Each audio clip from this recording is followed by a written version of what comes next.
డబ్బు, అనారోగ్యం, ఉద్యోగం, వ్యాపారం, అప్పులతో బాధపడుతున్నారా? మీకోసమే లాంచ్ యువర్ ఫ్యూచర్ ప్రోగ్రామ్.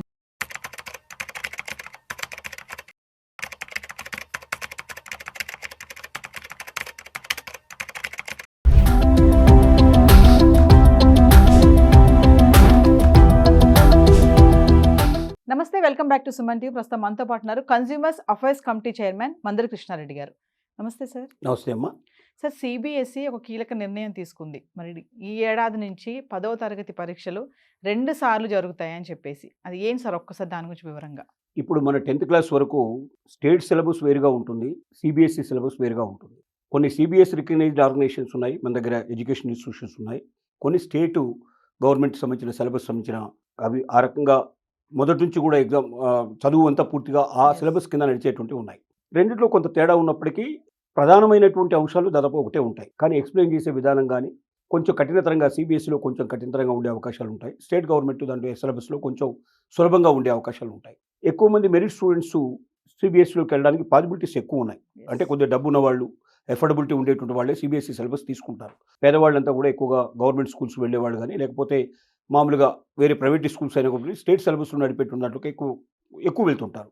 దీంట్లో కొంచెం తక్కువ వెళ్తుంటారు. దాంట్లో కారణాలు ఏంటంటే కొంచెం ఎడ్యుకేషన్ కొద్దిగా కాస్ట్లీగా అవడం, కొన్ని నిబంధనలు కొద్దిగా కఠినతరంగా ఉండడం, ఇట్లాంటివి ఉంటాయి. స్టేట్ సిలబస్ మొదటి నుంచి కూడా మనకు 10th క్లాస్ ఎగ్జామినేషన్స్ ఒకసారి మామూలుగా మనకు మార్చిలో కానీ ఏప్రిల్ మార్చి లోపల మనకు ఏప్రిల్ లోపల ఎగ్జామినేషన్ జరుగుతున్నాయి.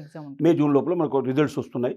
వాళ్ళు సహజంగా దాంట్లో పాస్ అయిన వాళ్ళంతా కూడా ఎంట్రన్స్ ఎగ్జామినేషన్స్ వాటన్నిటిలో అటెండ్ అయ్యి తర్వాత ఫ్యూచర్ అంతా వెతుక్కుంటూ వెళ్తున్నారు. మిగిలిన వాళ్ళు ఇంటర్మీడియట్లో జాయిన్ అవ్వడం, వాళ్ళు కామన్ కోర్సుల్లో వెళ్ళిపోవడం అనేది ఒక పద్ధతి సిలబస్ మొదటి నుంచి ఉంది. సిబిఎస్ఈ మాట ఏంటంటే ఒకటేసారి, అంటే అక్కడ స్టేట్ గవర్నమెంట్ రెండోసారి కూడా అవకాశం వస్తుంది. ఎవరైతే సప్లిమెంటరీ ఎగ్జామినేషన్ అంటారు, అంటే మొదటిసారి పాస్ కాలేని వాళ్ళకి వితిన్ 1 or 2 months లోపల మళ్ళీ వాళ్ళకి ఎగ్జామ్స్ కండక్ట్ చేస్తారు. ఎగ్జామ్స్ కండక్ట్ చేసి దాంట్లో ఎవరైతే వస్తారో వాళ్ళని కూడా పాస్ అయినట్టుగా ప్రకటిస్తారు. కానీ వాళ్ళకి వచ్చే నష్టం ఏంటంటే అప్పటికే ఎంట్రన్స్ ఎగ్జామినేషన్స్ అన్ని పూర్తయిపోతున్నాయి. అంటే వాళ్ళకి ఆ సంవత్సరం వృధా అయిపోయే అవకాశాలు ఉంటాయి. ఏదైనా మామూలుగా ఎక్కడైనా సీటు కొద్దిగా లేట్గా ఇచ్చే అవకాశాలు ఉంటే కామన్గా ఉండేటువంటి ఇంటర్మీడియట్లో జాయిన్ అవ్వడానికి తప్ప వేరే ఏదైనా ప్రొఫెషనల్ కోర్సులకు వెళ్ళడానికి, టెక్నికల్ కోర్సులకు వెళ్ళడానికి వాళ్ళకు అన్ని గేట్లు మూసుకుపోతున్నాయి.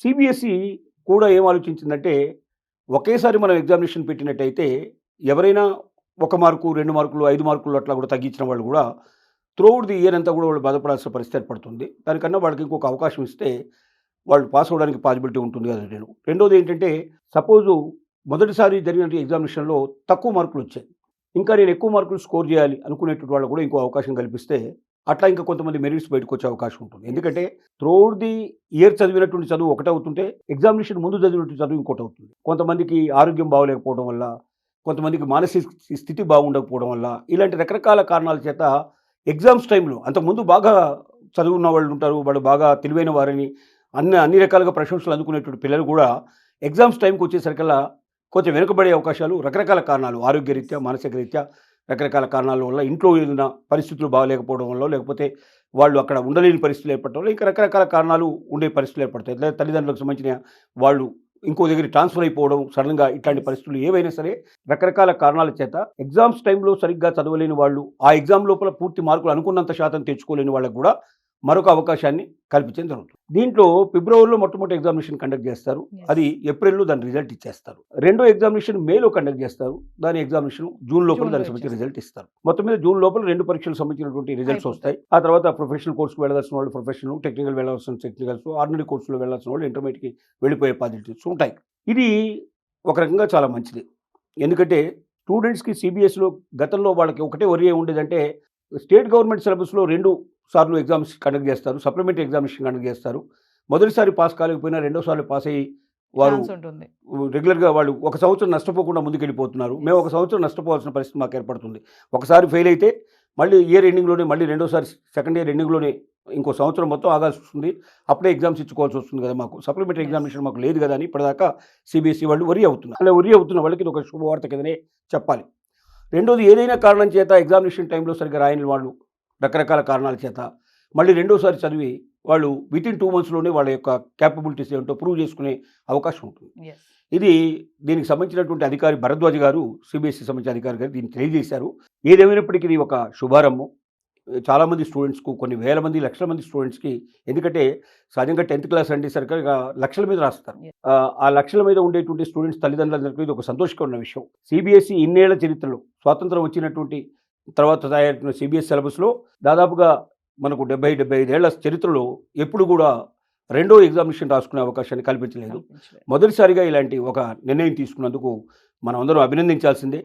ఈ విషయంలో పిల్లలు మాత్రం మాకు రెండో అవకాశం ఉంది కదని మొదటిసారి నెగ్లెక్ట్ చేస్తే మొదటిసారికి రెండోసారికి ఆపదొచ్చే అవకాశం ఉంటుంది. కాబట్టి పిల్లల తల్లిదండ్రులంతా కూడా ఏంటంటే మొదటిసారి పిల్లలు పాస్ అయ్యే అవకాశం ఉండేటట్టుగా, అనుకున్నటువంటి మార్క్స్ వచ్చే అవకాశం ఉండేటట్టుగా ప్రయత్నించాలి తప్ప రెండో అవకాశం ఉందని ఏమాత్రం నెగ్లిజెన్స్ చేసినా మొదటిసారి చదవలేని వాళ్ళు రెండోసారి కూడా చదవలేని పరిస్థితి ఏర్పడవచ్చు. కాబట్టి మనమంతా మనమే మన జీవితాలను నాశనం చేసుకుంటూ ఉంటుంది. ఇది ఒక అవకాశం మాత్రమే. అంటే మొదటిసారి ఛాన్స్ లేని వాళ్ళు, మొదటిసారి ప్రయత్నించినా కూడా సాధ్యం కాని వాళ్ళు, మొదటిసారి అవకాశం లేకపోయిన వాళ్ళకి మాత్రమే దీన్ని ఉపయోగించుకునే అవకాశం ఉంటుంది తప్ప మొదటిసారి ఏమాత్రం అవకాశం ఉన్నా ఫస్ట్ టైం పాస్ అవడంలోనే దాని గొప్పతనం ఉంది. రెండోసారికి అవుతుందో లేదో మనకు తెలియదు. మొదటిసారి తెలియని వాడు రెండోసారి అవుతాడా అనేటువంటి ఒక రకమైనటువంటి కొంతమందిలో సైకలాజికల్ ఫీలింగ్ కూడా వచ్చే అవకాశాలు ఉంటాయి. కాబట్టి వీటన్నిటి దూరం చేయడానికి తల్లిదండ్రులు, పిల్లలు రెండో అవకాశం ఉందనే దాన్ని అది ఒక రేర్ ఛాయిస్ కింద తీసుకోవాలి తప్ప అది ఉందని ఇప్పుడు ఎక్కడో మబ్బుల్లో ఉన్న నీళ్లు చూసేసి కింద ఉన్నటువంటి నీళ్లు మనం పారబోసుకుంటే ఆ మబ్బులు కురవకపోవచ్చు, ఈ నీళ్లు పోవచ్చు. రెండు రకాలుగా ఎంటీ అయ్యే అవకాశాలు ఉంటాయి.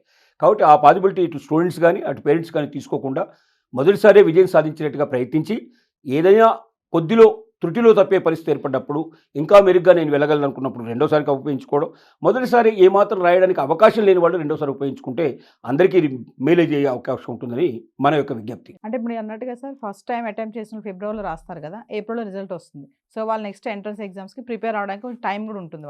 వాళ్ళకి కావాల్సిన టైం ఉంటుంది. రెండోసారి వాళ్ళకి మాత్రం ఆ ఛాన్స్ ఉండదు. ఎందుకంటే ఎగ్జామ్స్ అయిపోయి ఉండగానే వెంటనే రిజల్ట్ వచ్చేస్తుంది కాబట్టి వెంటనే వెళ్ళిపోవాల్సి వస్తుంది.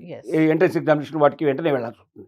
అది కూడా ఒక అవకాశం. అంటే మొదటిసారి పాస్ అయితే వాళ్ళకు 2 నెలలు కనీసం 2 months టైం ఉంటుంది, 2 to 3 months టైం ఉంటుంది. కాబట్టి వాళ్ళు బాగా ప్రిపేర్ అయ్యి ఎంట్రన్స్లో కూడా పాస్ అవ్వడానికి పాసిబిలిటీస్ ఉంటాయి. సో 2 సార్లు ఉంది అవకాశం అని నెగ్లెక్ట్ చేయకుండా మీరు అన్నట్టుగా ఫస్ట్ అటెంప్ట్లోనే క్లియర్ అయిపోతే కొంచెం ఎంట్రన్స్ ఎగ్జామ్స్కి మనకు టైం ఉంటుంది వాళ్ళకి ప్రిపేర్ అవ్వడానికి. చాలా మంది ఏంటంటే రెండో ఛాన్స్ వచ్చింది మనకు అనగానే ఆ మొదటిసారి చేయకపోతే ఏంట్లే, చదవకపోతే ఏంట్లే అనేటువంటి కొంత నెగ్లిజెన్సీ ఏర్పడే అవకాశం ఉంది. పేరెంట్స్ కూడా మనకు రెండో వాడికి అవకాశం ఉంది కదా, ఇప్పుడు ఏదో ఆడుకుంటాడులే కాసేపు అని అట్లా భావన కూడా కొంత.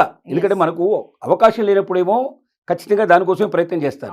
అవకాశం ఉందనేసరికి కొంతమంది దాంట్లో జారిపోయే అవకాశాలు ఉంటాయి. కానీ అది ఎక్కడికి దారితీస్తుందో మనకు తెలియదు. కాబట్టి ఆ జాగ్రత్త పడటం చాలా అవసరం. Thank you sir.